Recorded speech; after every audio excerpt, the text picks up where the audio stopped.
Have you ever been trying to learn something and you got the Z's, literally waking yourself up from your own snoring because you got bored while learning?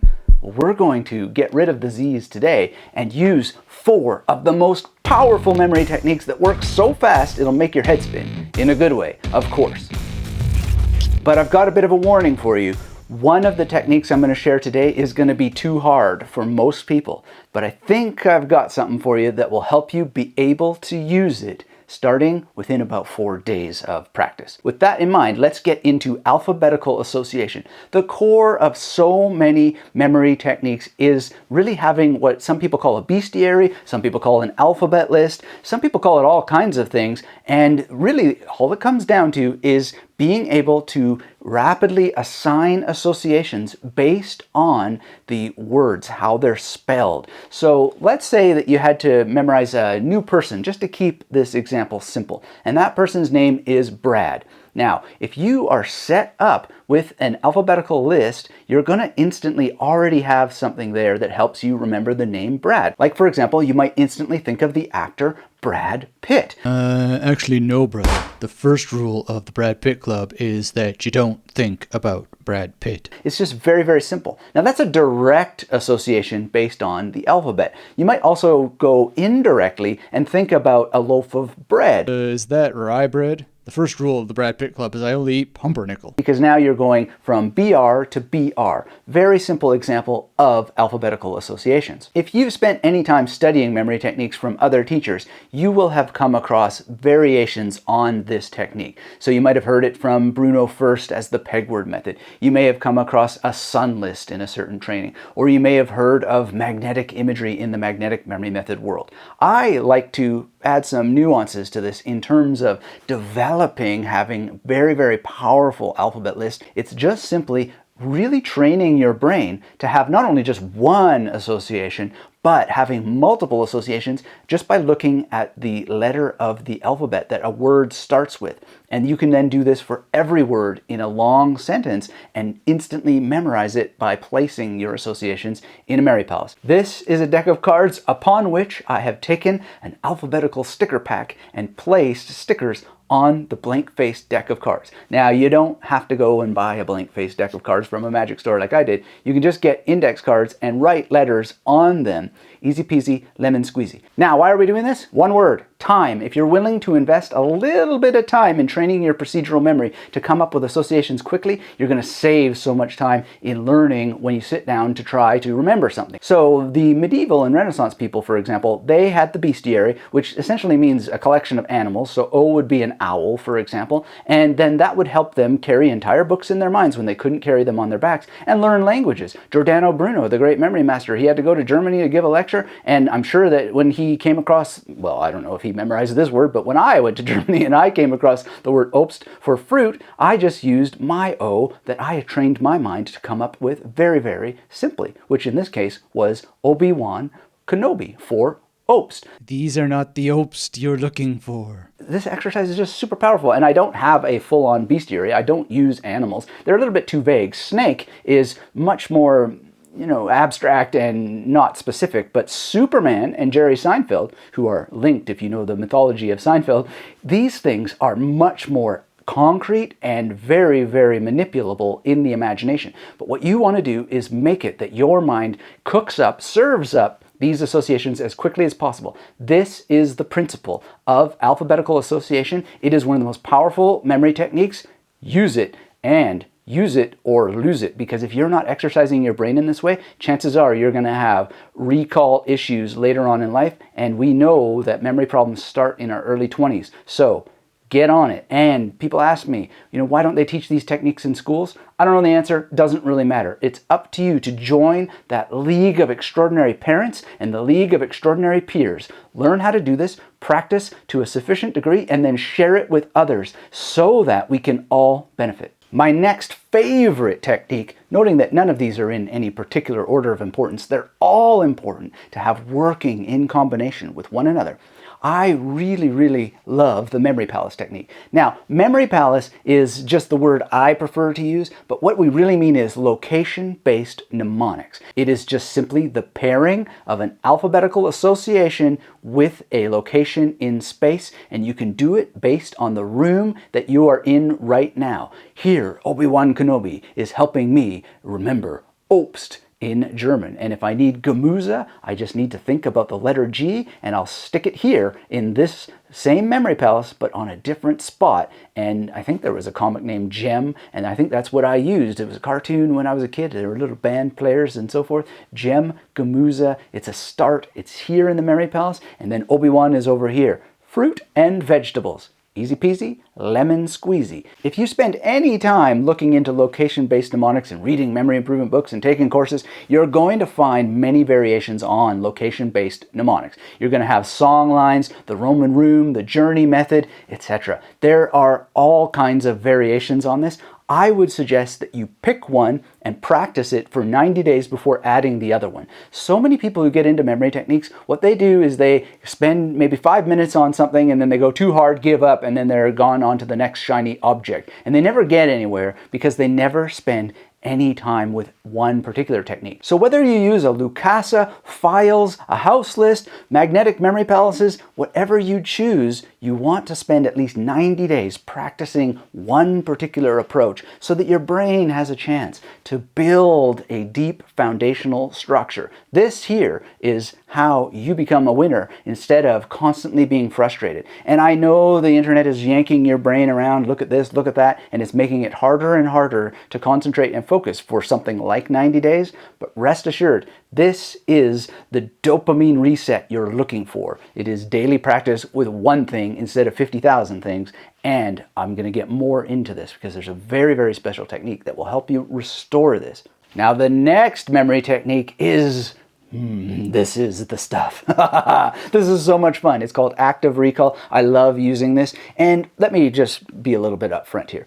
It is the real deal. This is where the magic happens. Whether you're using alphabetical associations like I've suggested and memory palaces or not, this is what you want to be doing. If you're using some sort of spaced repetition software, this is still what you want to be doing. And active recall is basically a lot of things, and there's a lot of videos out there that are giving you contradictory information, and I use it a particular way. I want to share that with you, and I hope that you'll experiment with this particular way. It doesn't really matter which different ways that you're using these things. What matters is how long and how consistently you use one approach so that you can build some foundational brain connections around it. So here's how I suggest that you use it. Let's pretend that you now have an alphabetical list, you have a memory palace, ideally multiple memory palaces, but you've just memorized a couple of things, perhaps Obst and Gemüse, fruit and vegetables. Now you want to get that into long-term memory. What you want to do is get out a piece of paper and then you want to bring to mind what it is that you memorized, what you used to help you memorize that, and then you want to write it out.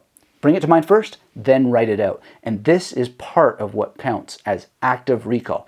Now, here's what a lot of people do, is they get out their spaced repetition software or whatever, and they get the question, and then they go, don't know, click, and they see the answer. That's called rote learning.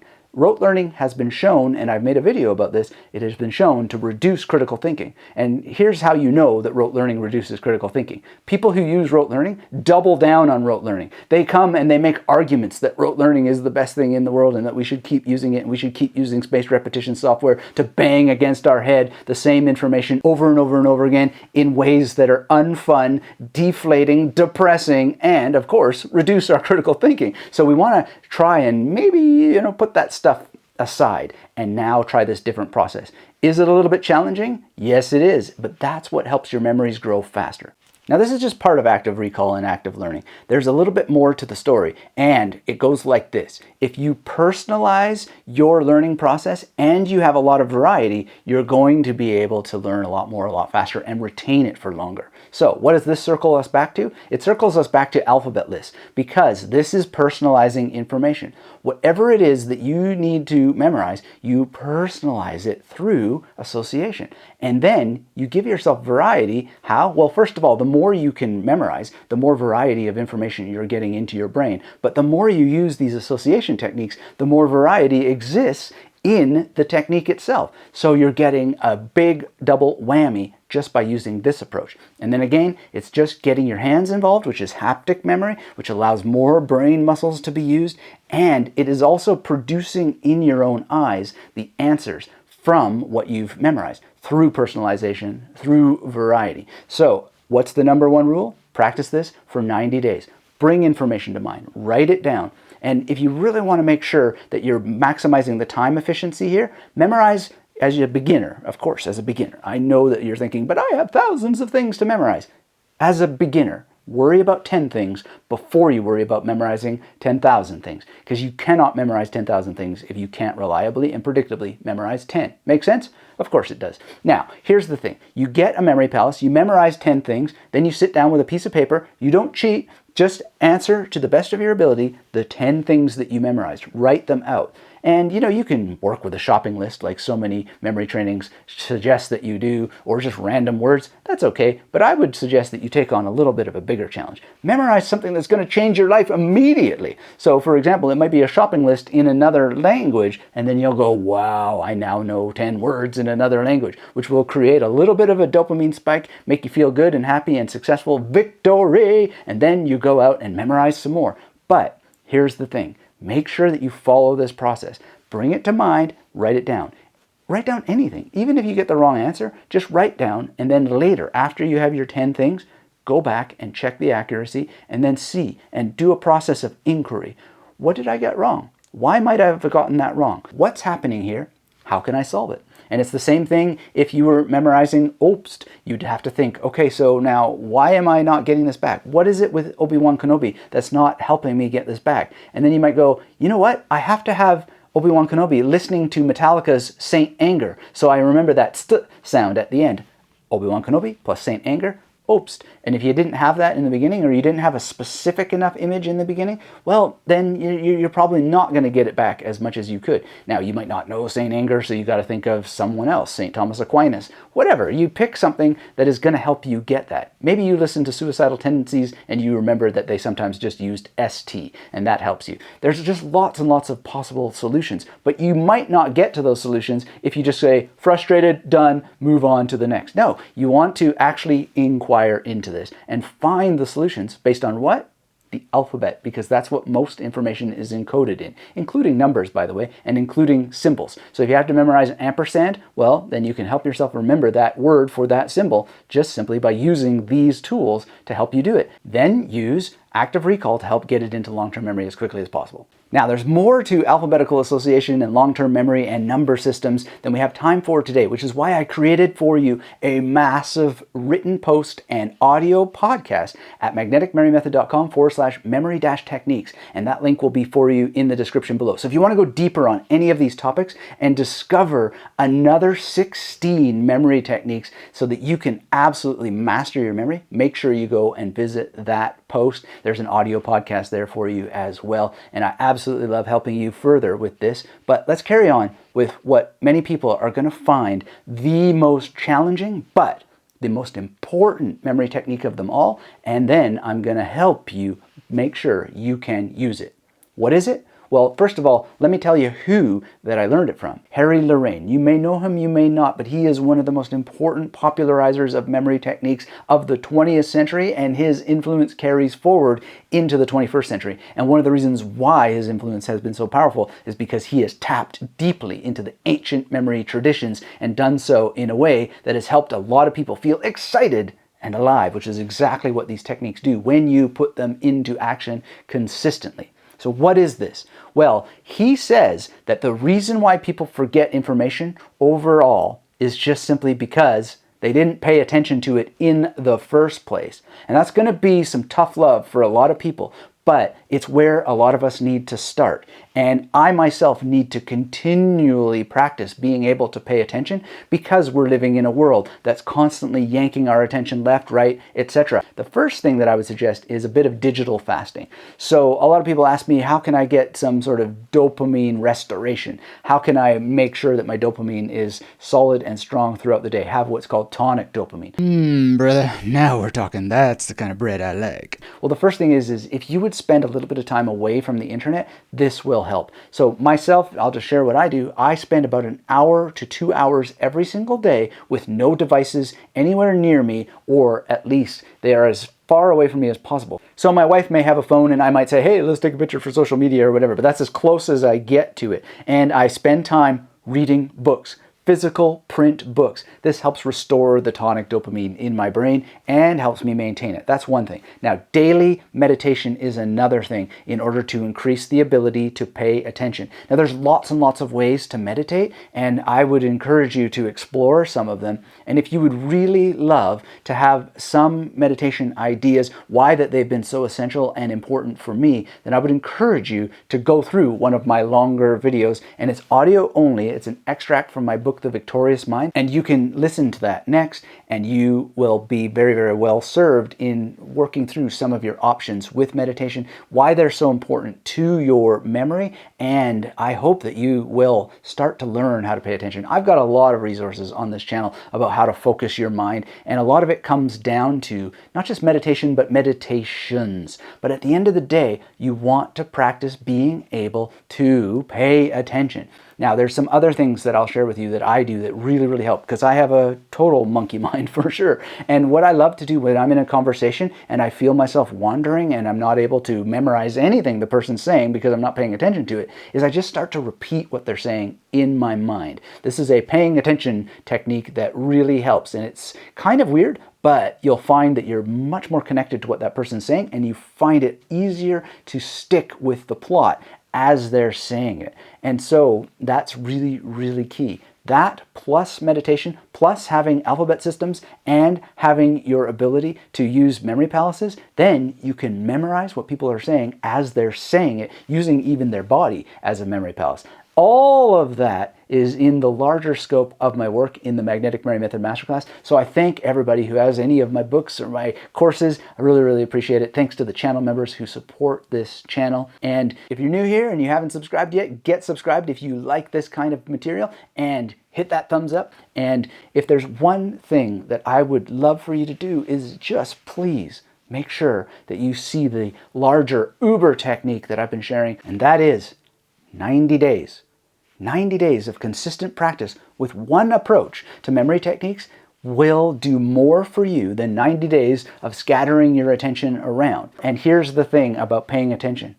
If you do that, you will be better able to pay attention to the granular details in that next memory training that you take and get more out of it as a result. Because instead of flipping through it and saying, oh, nothing new here, seen all this stuff before, you'll go, huh, that's interesting. That's just this tiny little granular variation, but I'm going to give it a try. And then the whole world, the miraculous universe of what memory techniques can be for you is going to open up. So thank you so much for watching this video. Go to my site for the memory techniques post if you want more of these details, these ones we talked about today in more detail, but also many others that I didn't have time to mention. And I'll see you over there. Thank you again so much. And until we have a chance to speak again, keep yourself magnetic. Wakey, wakey, brother. It's time to go listen to that chapter from Victorious Mind and get us some meditation techniques so we can pay attention to Pumpernickel Brad. Pumpernickel Bread.